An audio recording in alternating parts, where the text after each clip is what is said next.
are doing better as a result of social media presence. If it doesn't do those three things, then it's on the chopping block. It's a return on investment discussion.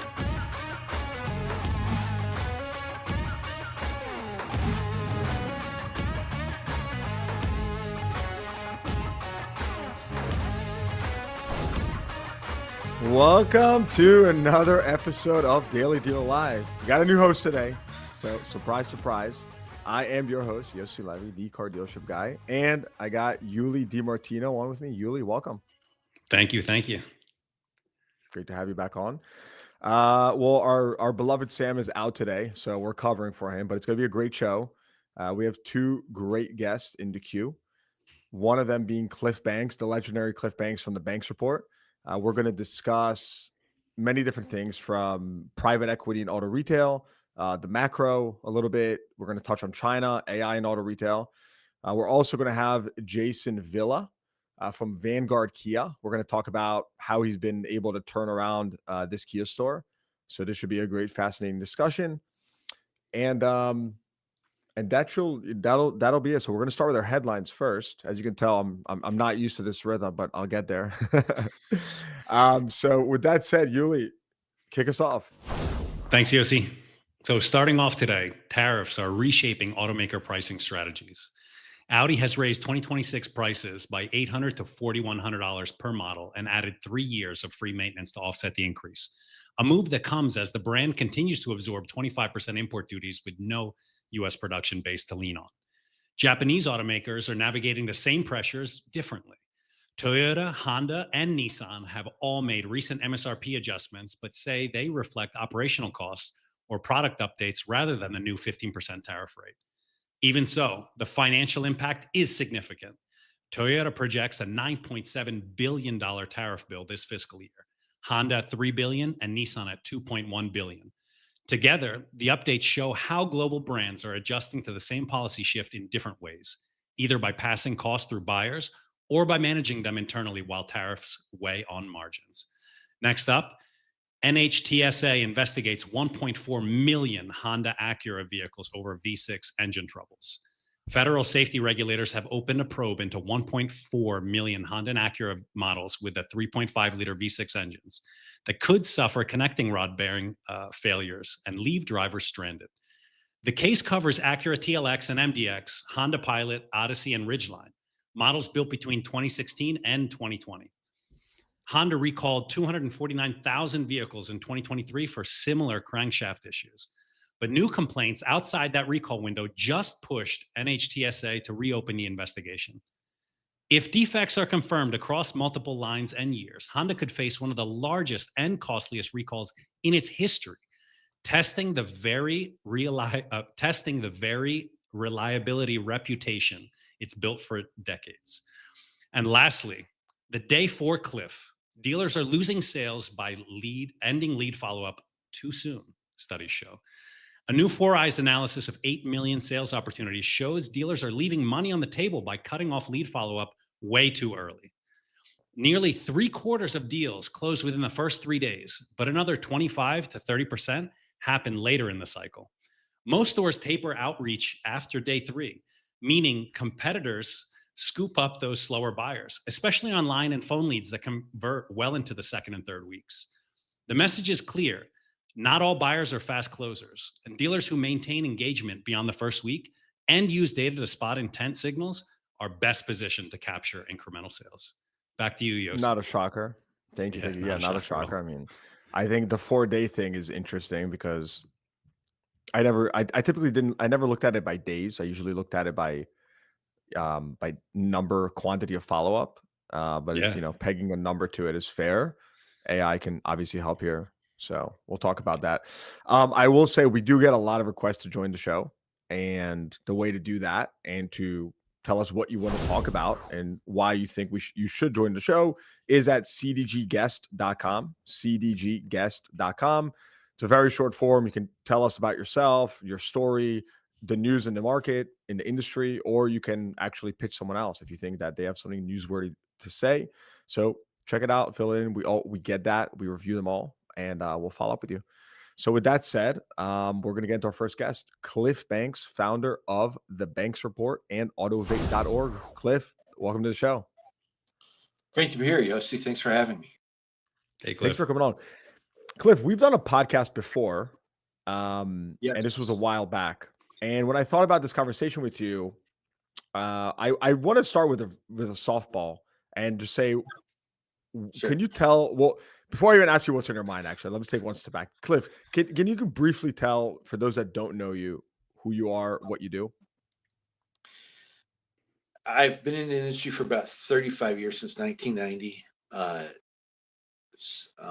In 2000, I started at Ward's Auto as a journalist, editor, and have worked in media, automotive retail media since then. I started the Banks Report in 2013, which is a newsletter for investors primarily in the automotive retail space. And then I launched Autovate in 2016, which is a conference aimed, focusing on investment in auto retail technology.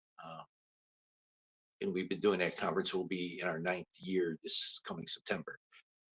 So attendees are dealers, execs from the large dealer groups, entrepreneurs, vendors, investors, investment banks, and CEOs from the larger, from the tech firms in the industry. Yeah, and Cliff, you pulled together a really great crowd. I was texting with one dealer this morning about today's guest, and I said, hey, you mentioned, oh, Cliff Banks, great insights. I said, great. I was like, what do you think I should ask? And he specifically pointed out your proximity to lots of industry leaders, and you're very well networked. And I say that in like a positive connotation. You're with the right people. You sort of have a pulse on what's going on.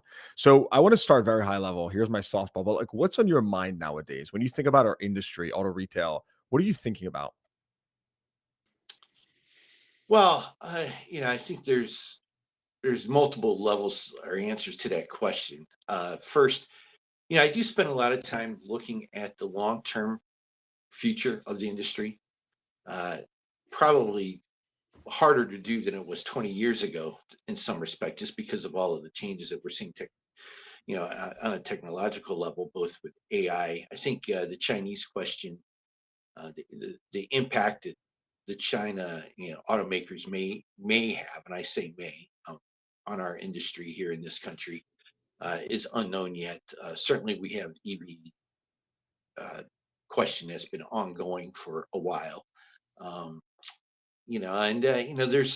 There's other things. The maybe a little bit longer out, the whole autonomous driving question, which I was, if you'd asked me 5-8 years ago, I wasn't really optimistic. Well, when I say optimistic, it's probably the wrong word. I was very skeptical as to the viability of that technology. And now, having ridden in a Waymo 90 sometimes in Phoenix, when I go out there, I've changed my perspective somewhat. And I think one of the questions, or one of the dynamics to really look at here, I think even starting today, is what impact Waymo, and I say Waymo because it's different than Tesla, but what impact it's going to have on sales or private ownership in some of these states like Phoenix or City. What's your estimate, San Francisco. Cliff? Do you have Well, any I don't know. estimate on that? I got to start looking.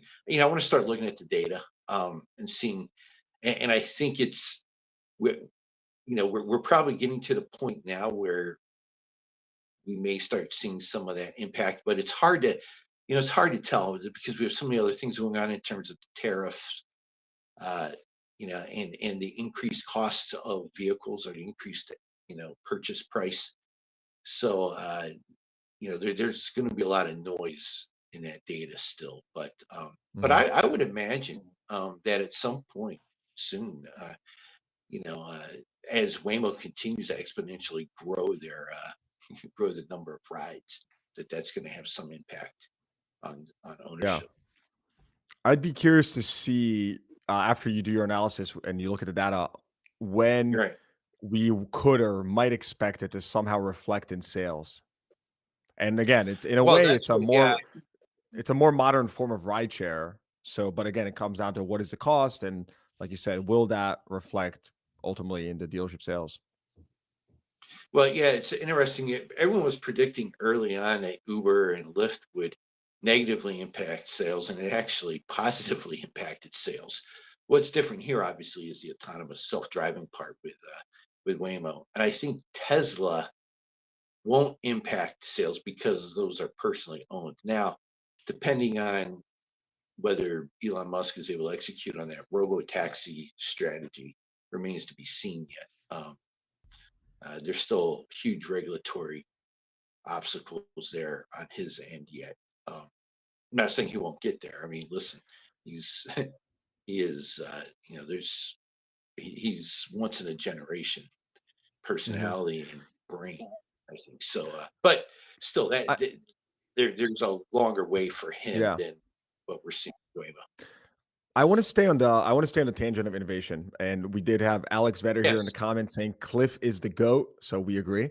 All right, so staying on this tangent of innovation, talk to Yeah. me, and I have a specific comment. I'll follow up with this after you share yours, but talk to me a little bit about just how you see private equity and VC continuing to impact auto retail. Like you said you specifically write a newsletter for investors. You track this market very closely. How do you? What impacts are you seeing from PE and VC respectively? Well, it's been uh, I think until really 2013, I would say. I mean, when I started covering it, it was a relatively unknown or misunderstood or underestimated part of the industry. And I started picking up on it when I was at Ward's, maybe the mid 2000s. Just how impactful private equity was, both at the dealership level in terms of buying stores, um, and then in funding or financing technology, or some of these startups that ended up turning into big plays, and really moving, I would say, technology forward in our industry. uh, um, so I think private equity has long played an important role, um, in our space. Now, in the last probably 8 years, maybe a little bit less than that, we're seeing some of these VC firms, FM Capital, um, Autotech Ventures, Auto Ventures, Steve Greenfield's deal, that have targeted dealers as limited partners or LPs. So dealers are getting into the game on the VC side. Dealers have always, I think, funded or backed uh, entrepreneurs, but really not from a VC perspective. Uh, there's quite a few companies over the years that were started within dealerships. Uh, Drive Centric is one, and that's one of the more phenomenal or impressive stories from a startup level in our space, and that's just in recent time, but recent years.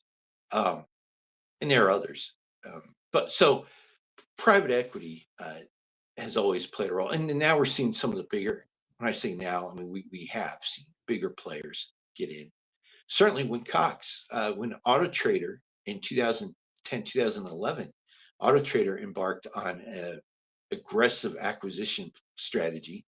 We well know. I mean, they bought Kelly Blue Book, Mhm.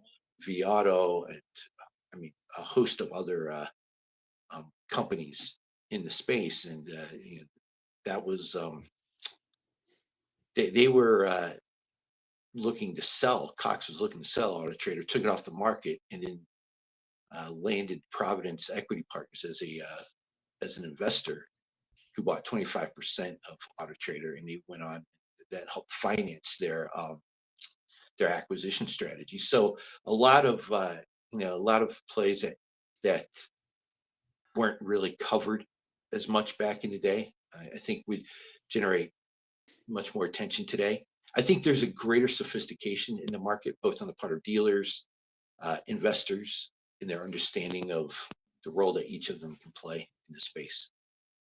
So Yeah, it's a I much will more add, Cliff. intelligent market today.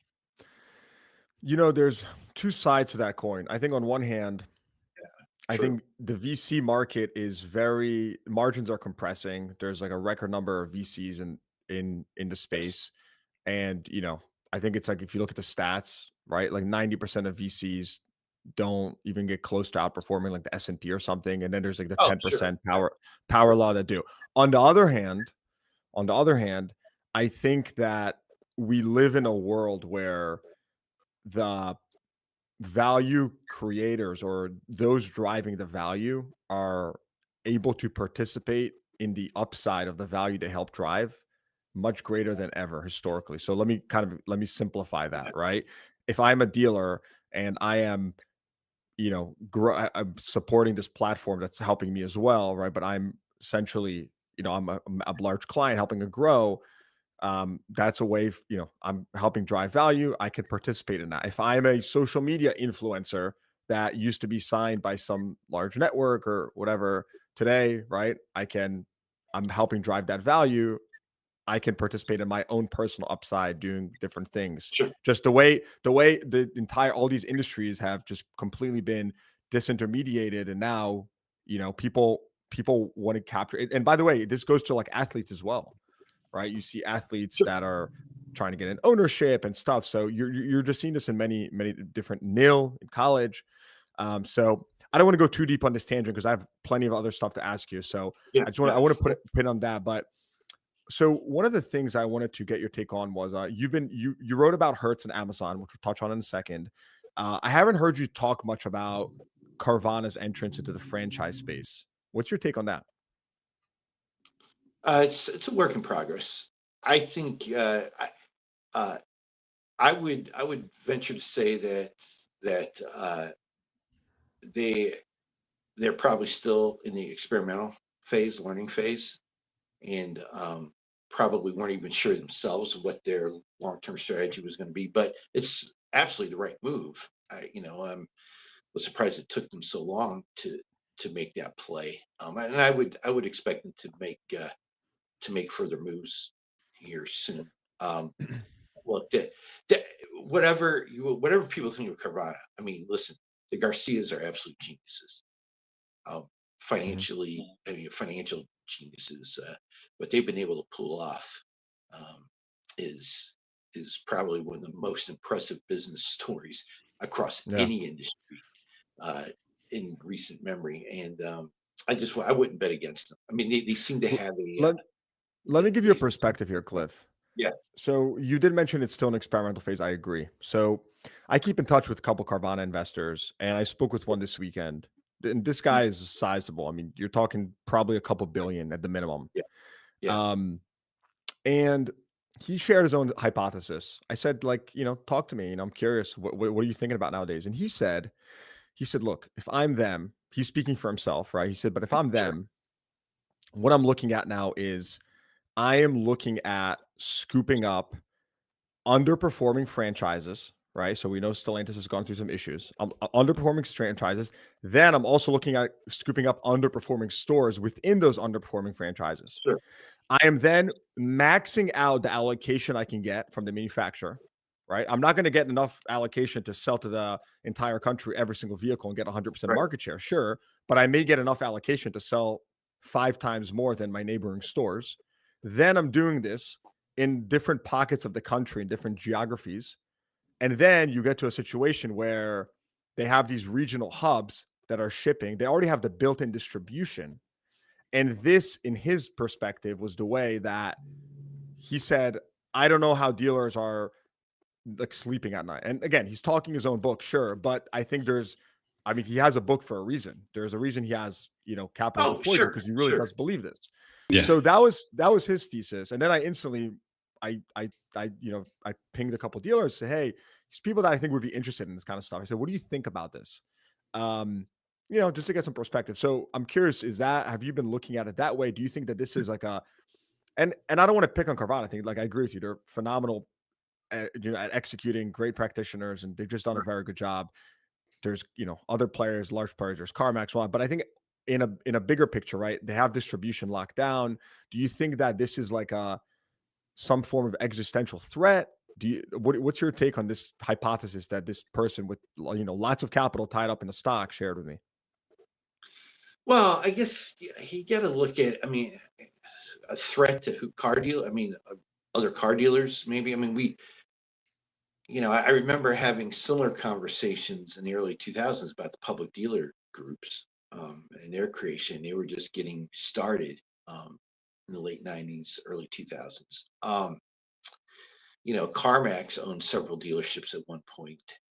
I think that there's some other dynamics at play here also. You mentioned the underperforming brands and underperforming stores, and absolutely, I think that would be probably the smartest play for Carvana at this point. Convincing a Toyota, a Mercedes, some of the higher end franchises to sell, to let them own their franchises is going to be a tough stretch right now, I think. I would imagine, just because of their heft and what we know about,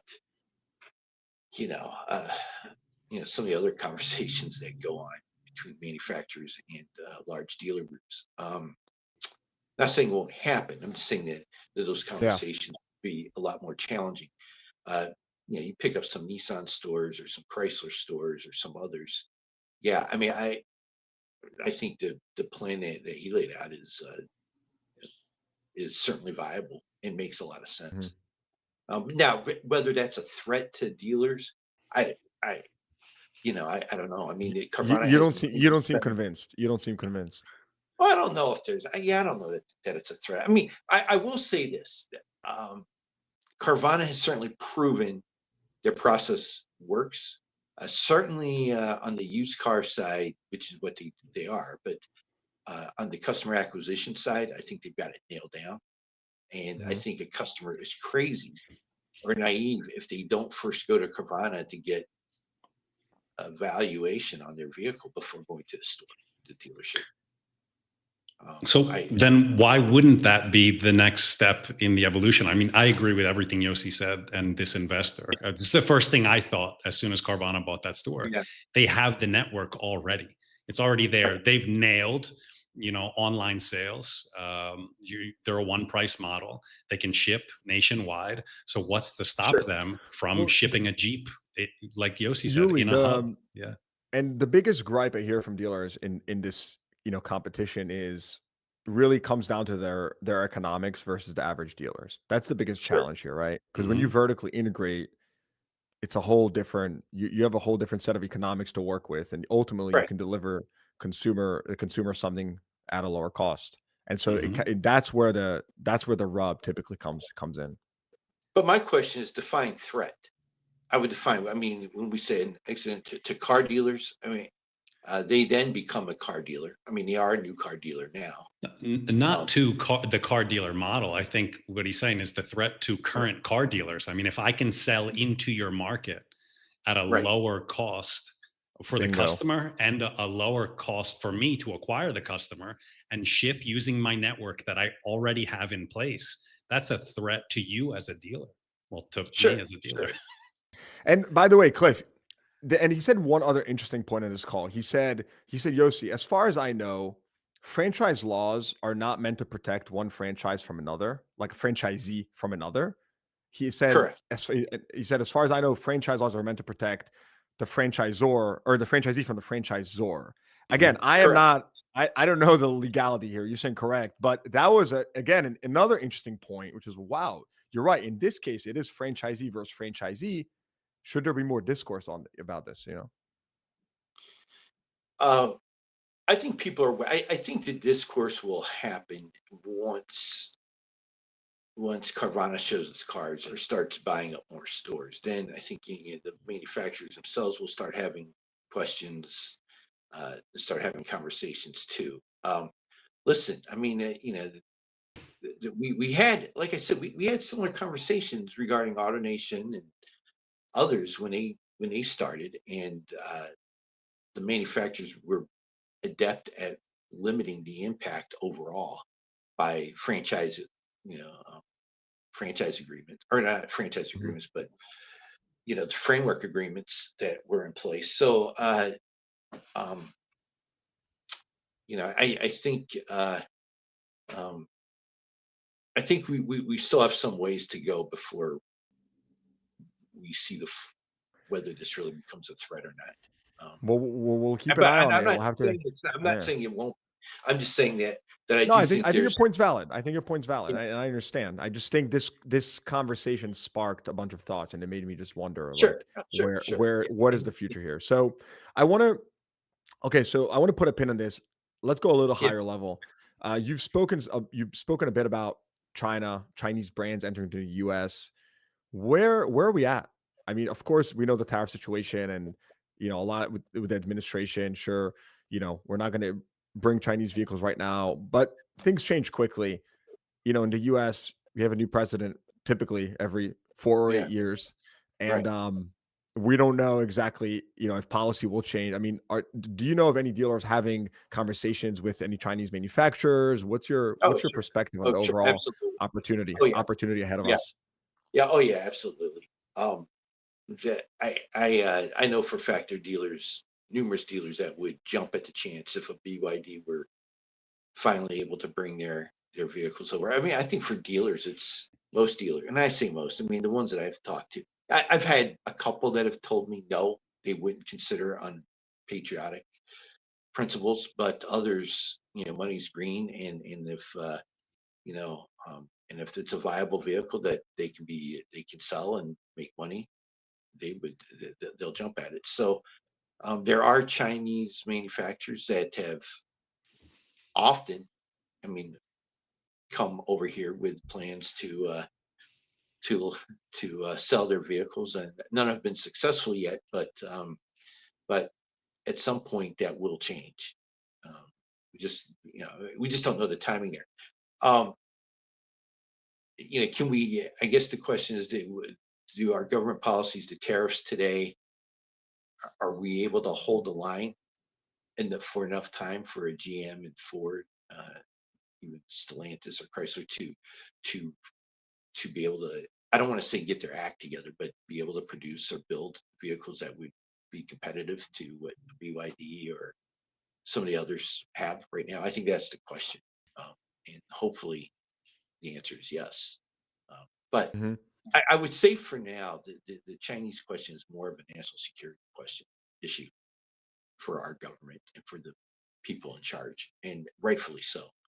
Um, you just cannot have that, Chinese vehicles being sold here at this time. It's scanning every inch of every Yeah, I road mean, and every yeah, intersection and every traffic pattern. And yeah, oh yeah, I mean, it's just a non-starter, in my opinion.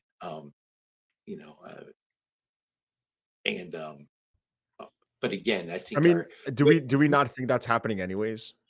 oh, Not that, absolutely is by absolutely. by way of all the other technology in this country, it's Yeah, like I'm a sure, but do we want to make it fair. even easier or open the floodgates? I Mhm. don't, Yeah. and I think that opinion is held across, both sides of the aisle in DC. Yeah. It's not just a Republican or Democrat issue there. From a supply chain perspective, EVs, batteries, do you see any risk posed directly to dealers in the near term? Uh, you know, say no and then wake up tomorrow morning and it's a different story. Like you Then just don't then know. then it gives us Cliff, then it gives us a reason to bring you back on the show. Yeah, exactly. You know. I think you got to be, I, you got to keep an eye on that stuff, Yeah. obviously. Um, but again, it's just maybe it's just because I've been around a long time. You can tell from my hair, I mean, that we've seen and we've gone I through love it. these threats and these life-changing, moments, and they keep coming, and the retail industry continues to beat them back or continues to survive, um, and survive well. I mean, look, there are dealers today I talk to that are just knocking the ball out of the park very quietly. I mean, you have those same conversations, so Mhm. I mean, it just the way they're able to adapt and change and is is nothing short of phenomenal. And I think there's still several moats involved. There's attempts to erode them, attempts to change them, but um, it's only going to happen, I think, through the courts and maybe legislatively at some level, and we still aren't seeing any massive changes there yet. I could be wrong. I mean, it could happen sooner than later. And on the supply chain side, like you said,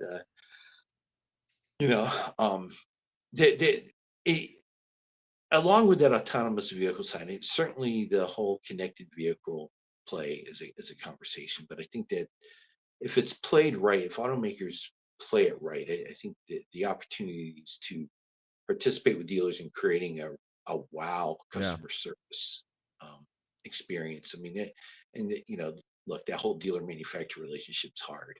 I mean, two different objectives, and they're often at odds. Yeah, and speaking of, we did get a comment from a gentleman named Tom Flynn. He wrote, "What about state franchise laws and manufacturer dealer agreements? I believe dealer agreements do not allow for out of market area online sales."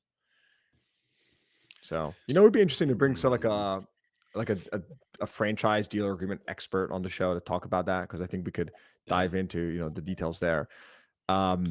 Well, it would be certainly one of the state franchise guys, and certainly state franchise laws. Some are stronger than others. You just go down the line. I mean, Don Hill or Don Hall in Virginia. Ted Smith in Florida. But these still, the Brian Moss in California.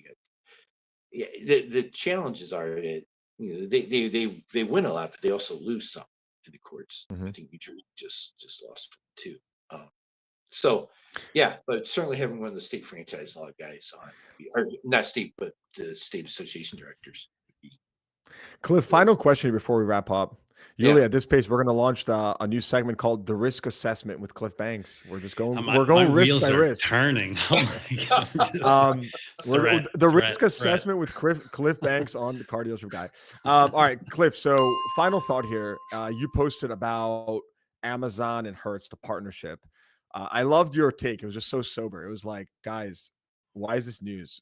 Hertz has literally been selling cars on cars.com, on Car Gurus.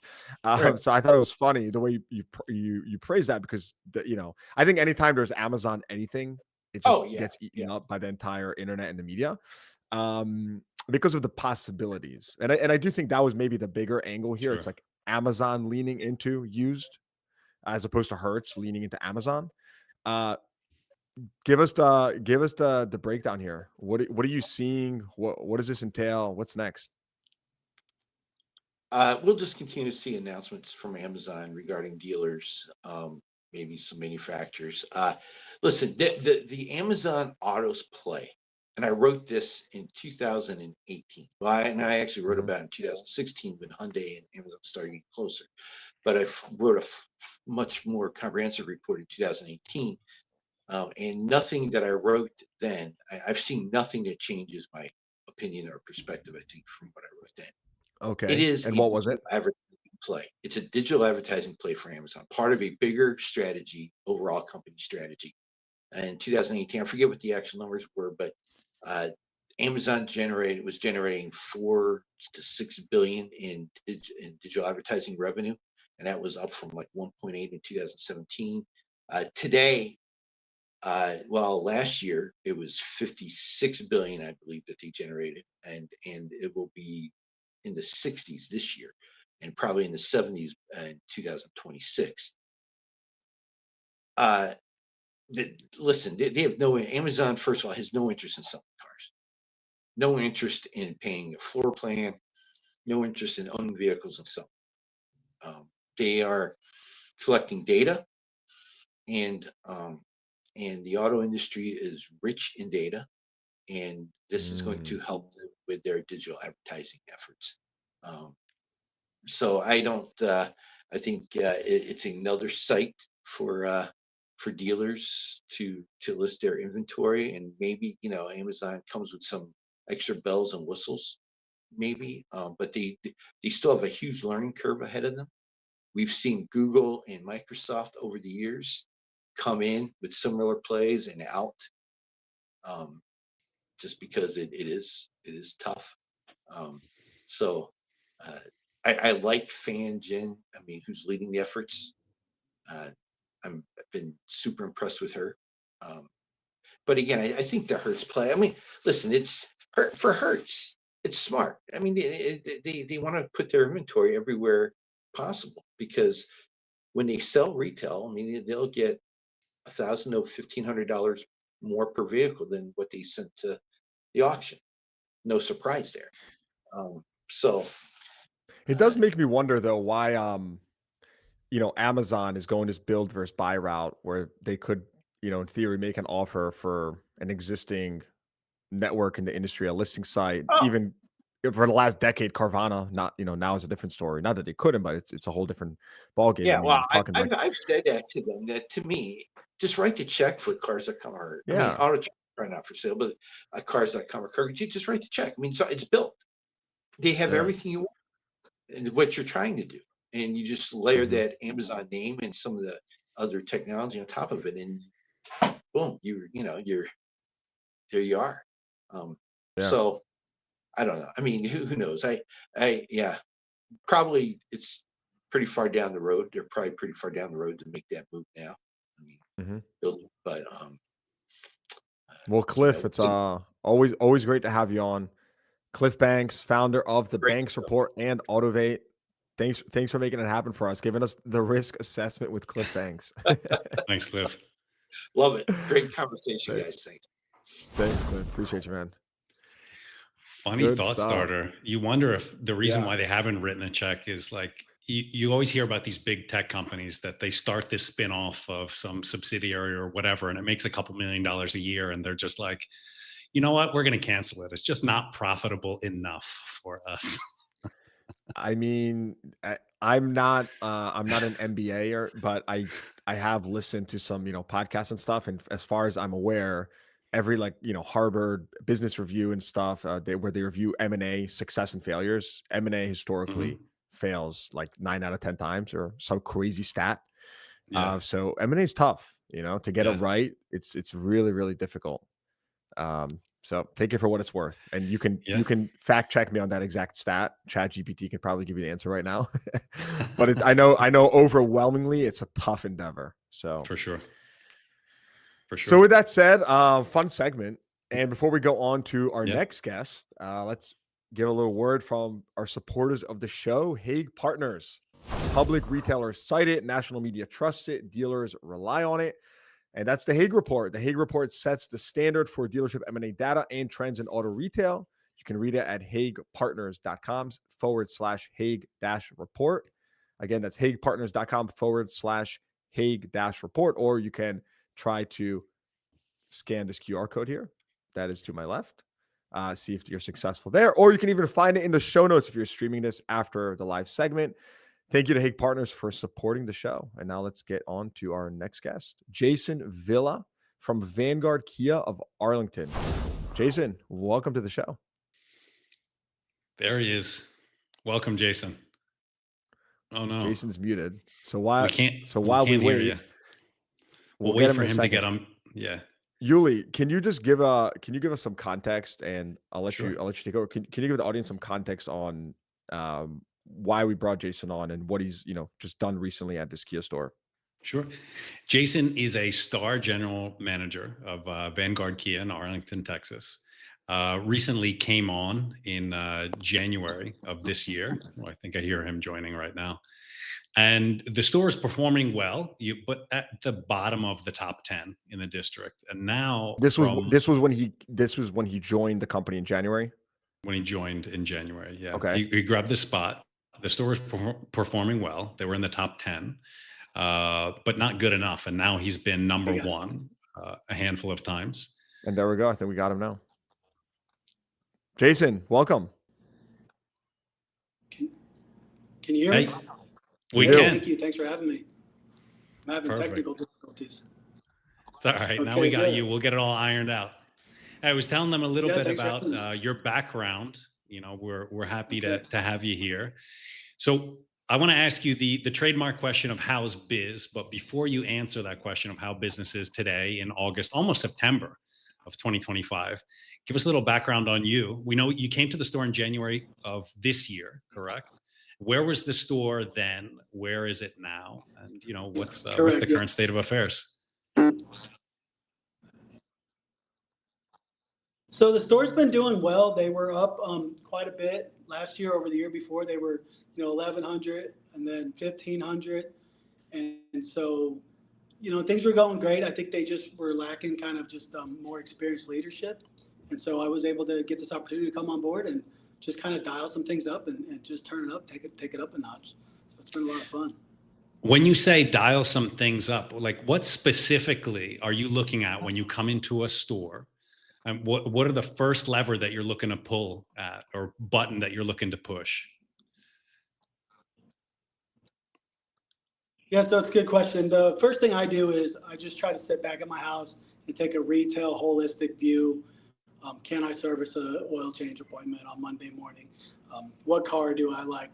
Do I want to buy it?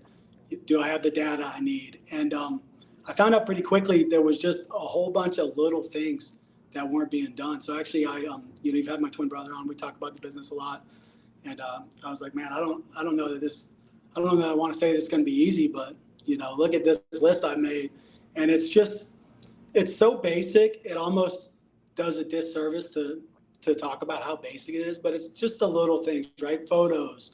We had 390 cars online, new cars with stock photos.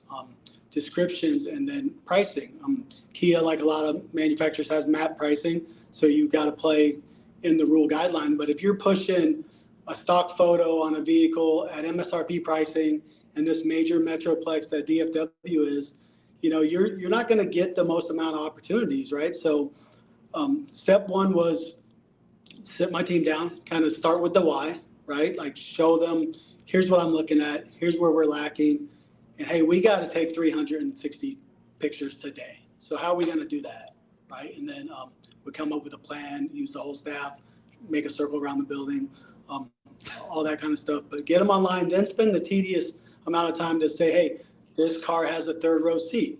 So I think it's easy for us car guys to say every Telluride has a third row seat, but I'm not sure when you're on the cars.com Auto Trader, people might not know that. And so not clicking a button or not writing it in the description, it can cost you, a deal can cost you, who knows, 100 deals, right? So it's just a culmination of a whole bunch of the very basic things done every day with intention. And then, we woke up, I started the last week of January, the store did 104 new. And then in February, we did 146. And then we took that right up to 213. So turns out we're sitting on a really good corner. We've got a great ownership group here. We've got a great operation. We've got everything we could need. We just had to take ourselves to the market, really. I find it so hard to believe that in 2025, there's still, large players in the market that are using stock photos. And I don't mean to, disrespect any of our viewership, but that seems like such low hanging fruit, right? I mean, if you're telling me step one for you was just the vehicle merchandising, making sure that your new cars and used cars are merchandised correctly. I mean, this to me is kind of remedial stuff. How was the crew when you came in? I mean, are you looking at the sales department first, the service department first? What else are you looking to do? Yeah, so it was both sales and service, right? Our service scheduler was broken online, so I noticed that. So at the same time, I'm kind of having two conversations, trying to fix everything at once, right?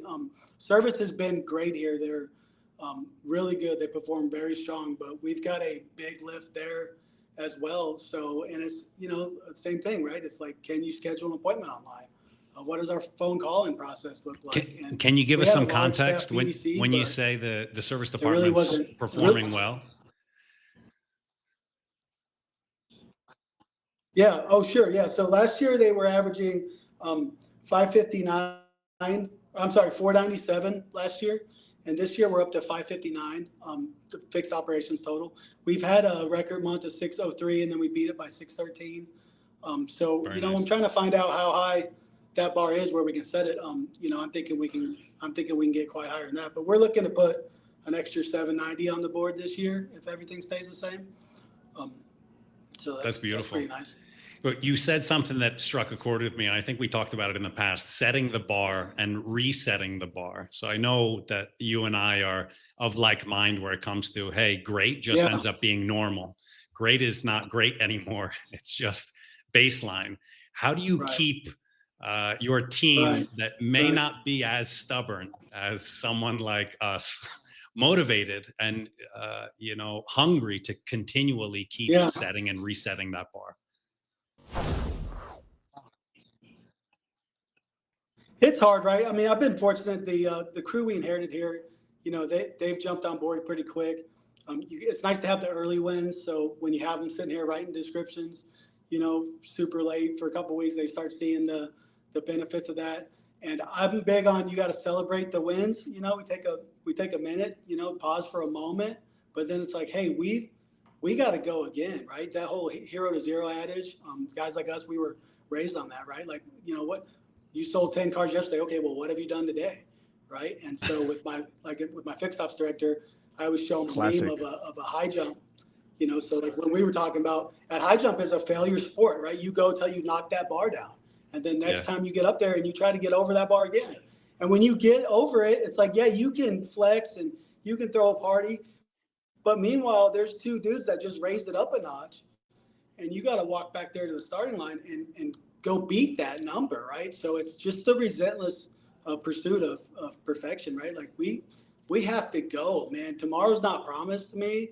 And so just preaching that to the crew with my sales guys and gals and the management team and, so the frontline staff is just kind of painting the picture that like we have this opportunity and we're sitting on top of a gold mine here. This corner that we're on is just, it's majestic, right?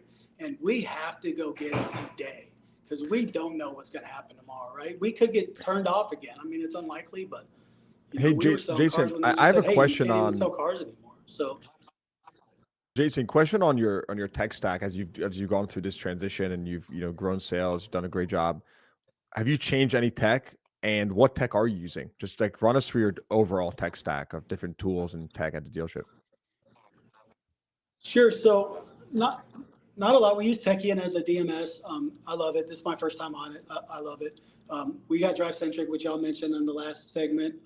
I believe that's the gold standard, especially from an operator standpoint. The way you can sit here and just look at the workflow and the leads and go ahead and just tag somebody in DriveCentric is definitely second to none. I use Rapid Recon for tracking our used car reconditioning. And then everything else, we get, Route 1. We use vAuto, Provision, and Stockwave. So I think we're probably pretty basic as far as that goes. We've got the best tools, I believe, in vAuto and DriveCentric, and then Techion. Everybody's got their favorite DMS. I like Techion. It's easy to get around. So I know you're doing some wonders also in the used car department. I know in your eyes you want to do better.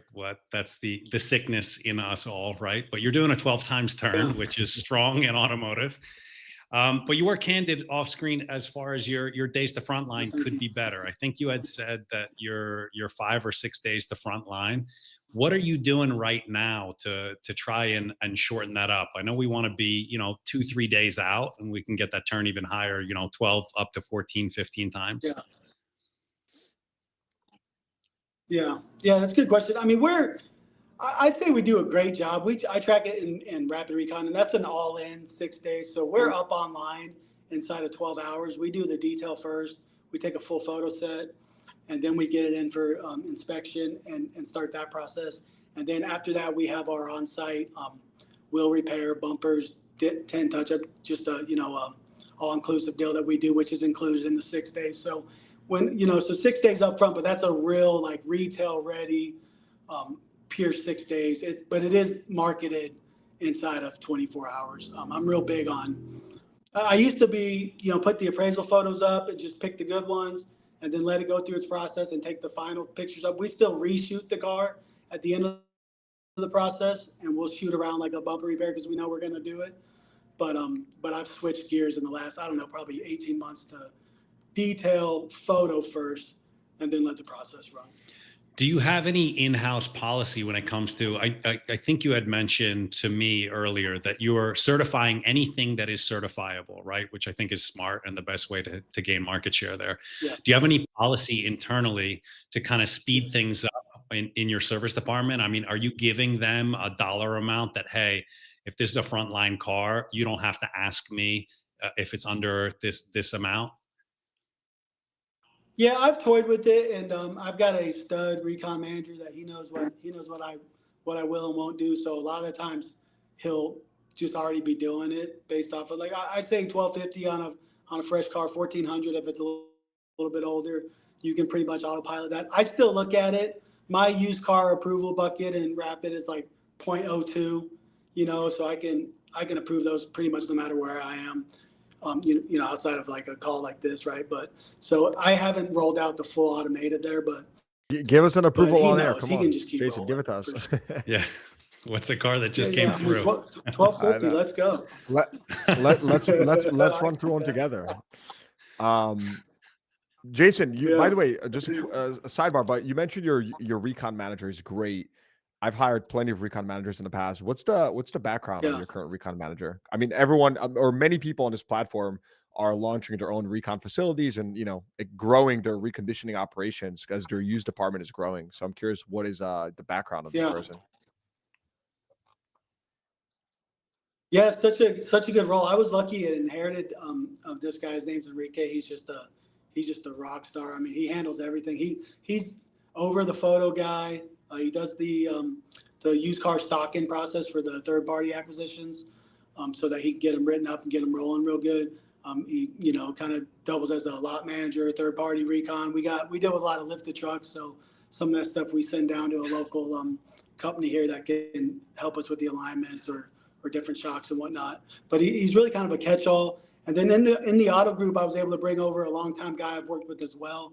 And I know his background a little more, but this guy was a stud salesperson, spent a little time on the desk, road service, and a little bit of service manager, but more of just kind of a Monday to Friday type desire, right? And so, if you got to find the guy that just totally understands parts and retail, and obviously communicating with technicians is kind of it can be a skill. Like, they're human like anybody else, but you got to kind of know how to motivate those guys. And so it's hard to find the right guy, but when you find the right guy, you don't want to lose him.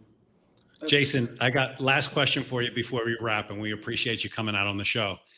It's August 2025, almost September. What is keeping you up at night as the general manager of Kia in Vanguard Kia, Arlington, Texas? Making it back onto Daily Dealer Live. Yeah, that's a good one. You know what worries me right now is me and my buddies, and I was talking to our COO the other day, it's the not making the fourth quarter used car mistake that we make every year, right? Oh, we had a big July, we had a big August, we're low in inventory, let's go fill this wagon up, right? And it's like, how many years in a row do we have to tell each other this, except for then add in, okay, there's no used cars coming down the pipe, MMR's going up, so do I need to load the wagon? I mean, am I going to get stuck with these cars, or am I going to make money in January? And so, when we spoke about where we're at with used, right, where, we're not where we want to be, and I could push the needle by putting more cars on the ground, but we're clean and we're lean, and it's just so tough, right? Like, I mean, should I buy another 100? Wait, so what is your strategy? What strategy are you going to do? I'm kind of in the middle, man. I'm we're selective. We're no kind of middle. sticking to our core. We've developed a couple of niches outside. We do very well with big lifted trucks.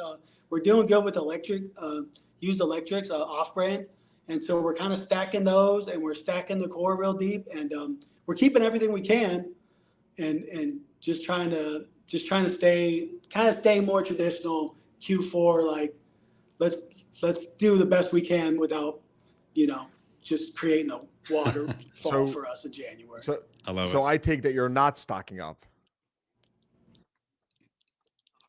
Staying lean. Well, I'm not intentionally raising the no. Yeah, I'm staying lean. Well, we love it. Well, we appreciate you coming out, man, and coming on the show. We'll have to touch base with you again in the future and see how far up you got that turn. Thank you, Jason. Thanks, Jason. Yeah, right on. Yeah, thanks for having me, and congratulations. You guys have done great. All right, bye-bye. Thanks, man. Thank you, man. Great it's fun, funny. man. The second he said, like, we always make the same mistake in Q4, I was like, I know exactly what you're going to say. Yes. But I there's many different perspectives on this, and especially in the last couple of years, it was all over the place because of increasing prices, which I know is an anomaly.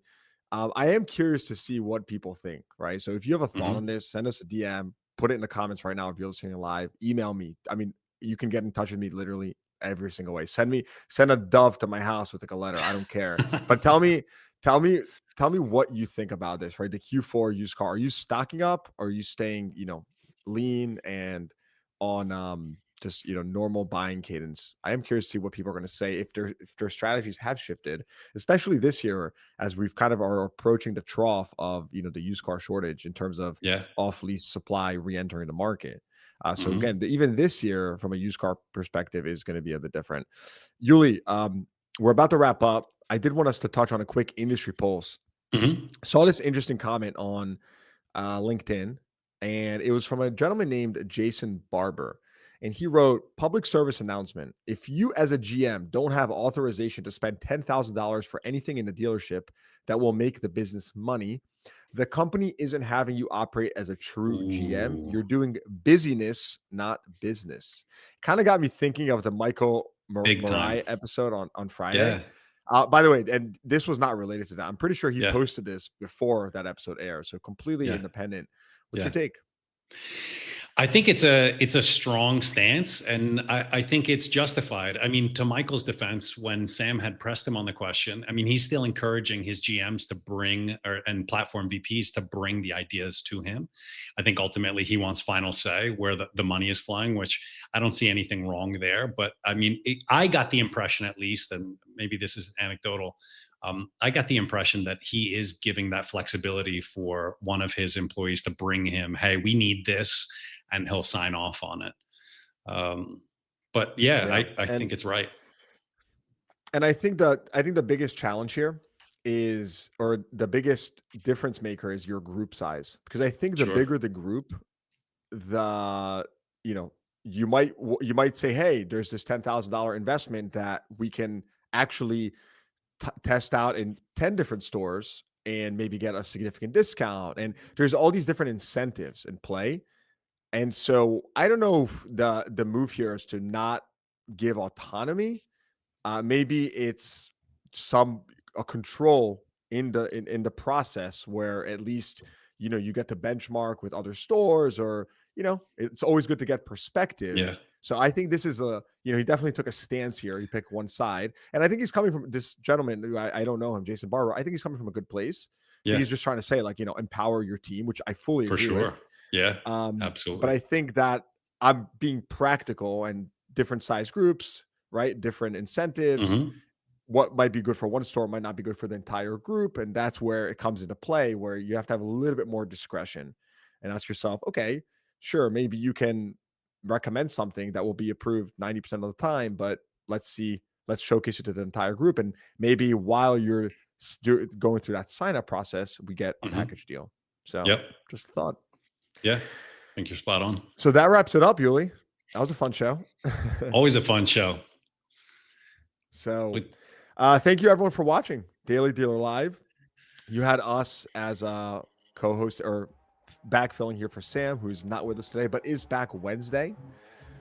So that's always great. And of course, as always, we break down the biggest moves in the car business as they happen. Don't forget to like, subscribe, follow the show, share it. Fill in our guest request sheet at cdgguest.com, as we mentioned earlier in the show. And that wraps it up. We'll see you on Wednesday. We'll see you next time.